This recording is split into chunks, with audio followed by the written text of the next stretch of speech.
sualda deyir, tərəfləri 24 cm və 10 cm düzbucağının diaqonalını tapın. Baxın, buradan bura qədər bunun diaqonalını çəksəm, bir tərəf oldu 10, digər tərəf oldu 24. İndi Pifagora görə nə etməliyəm? Müəllim, kvadratını çıxartmalıyam. Onun kvadratı 100, 24 kvadratı. Deməli, onda düzbucağının diaqonalı neçə oldu? 26. Aha, keçək bir dənə 9-cu suala baxaq. 9-cu sual nə deyir bizə? Burada da belə bir dənə ABC-də düzbucaqlı trapesiyasında BC bizdə 10-dur. Yəni bu hissə bizdə 10-dur. AB bizdə 17-dir. Aha. Sonra AD bəli. Deməli, onda nə etməliyik? Yenə Pifagor tətbiq edək.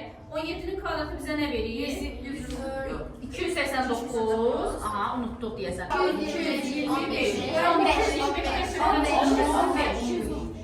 15. Deməli, Bekmat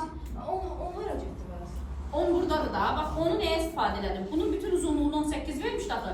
Əgər buradan bura qədər məsafə 10-dursa, mələk, buradan